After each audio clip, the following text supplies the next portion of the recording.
जय भीम, नमो बुद्धाय साथियों। मैं संतोष कुमार अम्बेश। हमारे बीच में हैं प्रख्यात बहुजन चिंतक और सामाजिक राजनीतिक विशेषज्ञ एडवोकेट आर वाघ जी, और हम इनसे जानना चाहेंगे कुछ ऐसे क्वेश्चन का गुफ्तगू होगा जो कि अभी सपा और बसपा का अभी कुछ ही देर पहले जो गठबंधन हुआ है उस धरातल पर क्या असर होने वाला है। सभी को क्रांतिकारी जय भीम। साथियों, आपने सुना होगा कि मिले मुलायम कांसीराम, हवा में उड़ गए जय श्री राम। जब मंडल का जो आंदोलन को दबाने के लिए, मंडल आंदोलन को दबाने के लिए जो कमंडल का आंदोलन चल रहा था देश में, आपको याद होगा, और जब इनको अपना मौलिक अधिकार मिलने के अपना रिजर्वेशन आरक्षण जो होता है उनका प्रतिनिधित्व मिलने का वाले जो मूवमेंट चला देश में, उनको जो आंदोलन चला, उसी दौरान एक नया आंदोलन उसको पर्दा डालने के लिए बीजेपी ने, आरएसएस ने एक साजिश के तहत भारत में ये आपका राम जन्मभूमि का, अयोध्या का जो मामला है जो उसको सामने लाया। आज सोचने वाली बात है, वही परिस्थिति, वही राजनीतिक परिस्थिति आज और सामाजिक परिस्थिति हम लोगों के सामने है, आर्थिक परिस्थिति हम लोगों के सामने है। वही मामला उस टाइम पे सुप्रीम कोर्ट में जो मामला फंसा हुआ था, उसके बाद जजमेंट आया था Indira Sahni versus union of India, और एग्जैक्टली वही मामला आज सवर्ण का जो आरक्षण है सुप्रीम कोर्ट में पेंडिंग है। राम कटघरे में है, मेरे बगल में सुप्रीम कोर्ट है। सुप्रीम कोर्ट में मैटर आज अयोध्या का जो डिस्प्यूटेड जो लैंड है उसी का मैटर पेंडिंग है। और आज दूसरी तरफ आज मान्यवर कांसीराम साहब और जो मुलायम सिंह जी, वो मुलायम सिंह जी तो हैं हम लोग के साथ अभी, मगर मान्यवर कांसीराम साहब अभी हम लोग के साथ नहीं हैं राजनीति में, क्योंकि उनका ऑलरेडी परिनिर्वाण हो चुका है। मगर मुलायम सिंह, माननीय मुलायम सिंह जी के बेटे एक बार मुख्यमंत्री रह चुके हैं, माननीय अखिलेश यादव जी, और बहन कुमारी मायावती जी 4 बार मुख्यमंत्री। आज उनका एक प्रेस वार्ता के माध्यम से पूरी दुनिया के लोगों को, देश को एक राष्ट्र हित का हवाला देते हुए, एक राष्ट्र हित के लिए दोनों आपस के जितने भी वैचारिक भेदभाव हो या जो भी आपका राजनीतिक भेदभाव हो, उसको दरकिनार करते हुए उन्होंने प्रेस वार्ता की, और 38 सीट का बंटवारा करके, और 4 सीट जो दूसरे जो सहयोगी है, कांग्रेस है या लोकदल हैं, उनको देने के लिए बात किया। ये बहुत बड़ा एक मैसेज दिए हैं। खास करके मैंने आपको परिस्थिति बता दिया, उस डेट में भी जो परिस्थिति सामने थी, आज जो परिस्थिति सामने है, उस डेट पे 6 दिसंबर 1992 जो हम लोग अपने शहादत कह सकते हो, बाबा साहब को हम श्रद्धांजलि अर्पित करते हैं, क्योंकि बाबा साहब आम्बेडकर 1956 को, 1956 को हम लोगों को छोड़कर वो चले गए थे। हम लोग मातम मनाते हैं, दुखी मनाते हैं। उसी कटे घाव के ऊपर नमक छिड़कने का काम उस डेट पे बाबरी मस्जिद को 6 दिसंबर को गिरा के वो चीज़ किया। आज वही परिस्थिति है। सुप्रीम कोर्ट में मामला जो अयोध्या डिस्प्यूटेड लैंड जो का मामला आज पेंडिंग है। सवर्ण आरक्षण का 10%, उस टाइम पे ओबीसी का आरक्षण का वो कटघरे पे था, और आज यानी सवर्ण ओबीसी का आरक्षण का प्रतिनिधित्व का सवाल था। आज वही परिस्थिति सिर्फ उल्टा हुआ है, और इधर अखिलेश यादव जी और बहन मायावती जी, सपा बसपा का उस टाइम पे जो नारा था, आज भी वही नारा आप देख सकते हैं।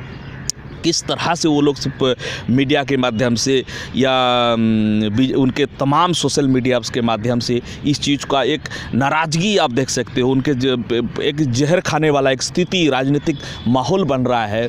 क्योंकि एक तरफ जो मैं बार बार कहता हूँ कि एक सिक्के के दो पहलू हैं, बीजेपी और कांग्रेस। कभी बीजेपी आती है, कभी कांग्रेस आती है, इस तरह से वो लोग चलाते रहते हैं। तो ईवीएम का जो मैं कहता हूँ, ईवीएम का पासवर्ड सिर्फ बीजेपी और कांग्रेस के पास है, ऐसा लगता है। कभी बीजेपी आती है, कभी कांग्रेस। अभी भी 3 स्टेट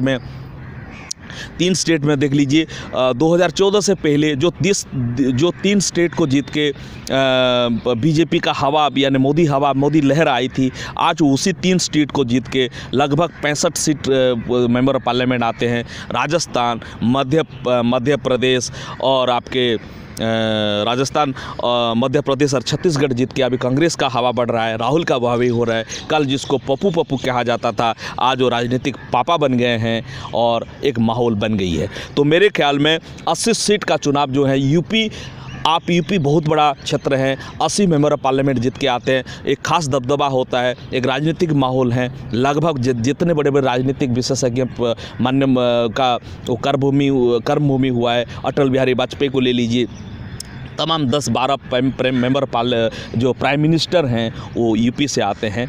जो ये तीनों स्टेट जीता है कांग्रेस, अगर तीनों जीत के वो 65 सीट आता है, अकेले सीट होता है आपके यूपी में। तो अगर यूपी जीत के आ जाते हैं तो यहाँ पे एक नेशनल पार्टी जो मेंबर पार्लियामेंट का दावा कर रहा है, उनको 2 सीट दे रहे हैं। आप सोच सकते हो कि ये भी एक कटघरे में आ जाएगा, ये क्वेश्चन हो जाएगा, ये डिबेटेबल हो जाएगा तमाम मीडिया प्लेटफॉर्म में। तो मेरे को जो वहाँ पे दिख रही हैं, एक तरफ पूरी तरह से बीजेपी का एक सफाया आप भी कह सकते हो कि जो परसेंटेज 41% दोनों मिला के हो रहा है बीएसपी और समाजवादी पार्टी का। मगर बीजेपी के पास तो एक मुद्दा है राम मंदिर को लेकर के। नहीं, राम मंदिर का एक एक क्या कहेंगे कि ये क्योंकि he is a religious man now, ठीक है, ये एक धार्मिक चीज़ है। अंतिम में वो आदमी अपनी जो कहता है ना, अपने इष्ट देव को याद कर लो। तो आज जो माहौल बन रहा है तो उनको बस मजबूर कर दिया कि अपने इष्ट देव को अपने याद करो, क्योंकि चारों तरफ से एक माहौल बन गया था। बाई इलेक्शन में जो उनका गढ़ है गोरखपुर का सीट, वो हार चुके थे। तमाम जो सीटें बाईपुल पे, क्योंकि समाजवादी पार्टी जो खास करके एक अदर बैकवर्ड क्लासेस को रिप्रेजेंट करती है, हालांकि सब लोग वहाँ पे हैं। मैं उसी विषय में और अच्छा से सोचने वाली बात है दूसरे लोगों को। और बहुजन समाज पार्टी जो तमाम सर्व वर्ग सब श्रेणी को लेकर आगे बढ़ रही है, अगुवाई कर रही है। तो ये क्लूलेस नज़र आ रहे हैं। जितने भी राजनीतिक पंडित हैं, चाणक्य हैं, वो इसमें ये होंगे। अगर ईवीएम का भी चलता है तो इतना वोटिंग परसेंटेज बढ़ जाएगा, 80% से लाकर आगे क्रॉस कर जाता तो ईवीएम भी गड़बड़ा जाएगा इसमें। आप उसको दूसरा कोई उनके पास और कुछ दावपेच ही नहीं बचा है, क्योंकि जो बहुजन समाज एक हो जाता है, उनका एक ध्रुवीकरण हो जाता है। तो हिंदू ध्रुवीकरण बहुजन ध्रुवीकरण के आगे, बहुजन समाजवाद के आगे हिंदू ध्रुवीकरण फीका फीका नजर आएगा। चल रहा है कि ईवीएम पे बैन होना चाहिए, तो क्या ये लोकसभा के चुनाव क्या ईवीएम से हो सकता है या बैलेट पेपर से? ये दुर्भाग्य है इस देश का, इस गणतंत्र सिस्टम का, कि तमाम पॉलिटिकल पार्टी जो हैं, इंक्लूडिंग कांग्रेस भी हैं, तमाम राजनीतिक दल ने उन्होंने उसको विरोध करने के बावजूद भी आप देखेंगे कि ईवीएम से चुनाव किया जा रहा है। हमें पर्ची लेते हैं, 2 रुपये का खरीदते हैं, तो भी हमको पैसा पता चल जाता है कि हम लोग किसी से पर्ची लिए हैं 2 रुपये का। मगर यहाँ पे हम लोग ईवीएम को हम लोग ये करते हैं, ईवीएम को हम लोग वोट देते हैं, वोट कहाँ गया पता नहीं चलता है, ठीक है। तो ये ट्रांसपेरेंसी नहीं है। फ्री एंड फेयर इलेक्शन की बात करता है आपका संविधान जो 324 का आर्टिकल, मगर ये फ्री तो है, वोट पैसा देना नहीं पड़ता है, लेकिन जहाँ तक फेयर की बात होता है पता नहीं चलता कि कुत्ता बिल्ली किसको वोट दिया है। तो ये निष्पक्ष नहीं है। फिर भी एक लोकतंत्र के वहाँ पर्व में पार्टिसिपेट कर रहे हैं। ये बहुत बड़ा संकेत आ रहा है उत्तर प्रदेश से। ये बहुत अच्छा दूरगामी इसका परिणाम होगा। आप उसको देखते देखते आप देख लीजिए, क्योंकि जितने भी रीजनल पार्टीज़ हैं वो भी उससे सीख लेंगे। क्योंकि अगर यूपी में गठजोड़ हो जाता है तो आगे के इसका प्रेशर कांग्रेस के ऊपर सबसे ज़्यादा पड़ेगा, क्योंकि 2 सीटें मिल रहा है उनको, दूसरे सीट में वो जीत भी नहीं पा रहे हैं, क्योंकि इतना पोलराइज हो जाएगा बहुजन। देखो, इलेक्शन हमेशा पोलराइजेशन के ऊपर डिपेंड करता है, और लोकतंत्र में गिनती सबसे बड़ा होता है। गिनती आप देखोगे तो जिसका जितना अच्छा गिनती होता है उसी हिसाब से उसका बहुत बड़ा पोलराइजेशन होता है। वहाँ पे टीएमसी है, बहुत बड़ा रोल प्ले करेगी। यहाँ पे भारी हो जाएगी कांग्रेस के ऊपर। वहाँ पे आरजेडी ऑलरेडी उनके साथ है, लेकिन वो भी भारी हो जाएगी। पोलराइजेशन वहाँ से भी स्टार्ट हो जाएगा। आप साउथ में तो आप देख चुके हो, कर्नाटका में ऑलरेडी कितना अच्छा पोलराइज हुआ है। तो ये खास करके जो ओबीसी लीडर हैं उनको बहुत बड़ा प्रभाव करेगा। एक ध्रुवीकरण हो जाएगा। एक त्रिशंकु, अगर सपोज की एक ज़बरदस्त माहौल बन जाएगा, प्रेशर करेगा। ये बीजेपी के लिए तो आसान नहीं है इलेक्शन के ऊपर कुछ ये करना, कांग्रेस के लिए भी आसान नहीं होगा क्योंकि उतना उनके पास मेंबर ऑफ पार्लियामेंट नहीं बचेंगे। तो इसीलिए यूपी 80-80 सीट हैं, कितने स्टेट मिलने के बाद भी 80 नहीं बन पाते हैं। इसीलिए बहुत बड़ा लोकतंत्र के लिए उन्होंने कह भी दिया कि हम लोग सब कुछ भूल के साथ आए हुए हैं, हम लोगों का ये नहीं। हालांकि प्राइम मिनिस्टरशिप के लिए जो बार बार पूछा गया, उन्होंने एक बहुत अच्छा क्लू के मेरा भी यही क्वेश्चन था। हाँ, उनका बहुत अच्छा जवाब दिया माननीय अखिलेश यादव जी ने। उन्होंने कहा कि मेरे को खुशी होगा कि यूपी से कोई बने, क्योंकि एक राजनीतिक सवाल था तो राजनीतिक जवाब भी दे दिया। बहन जी ने भी बहुत अच्छा कि फ्यूचर में देखा जाएगा कि कौन से सीट से लड़ेगी, वो मायने नहीं है।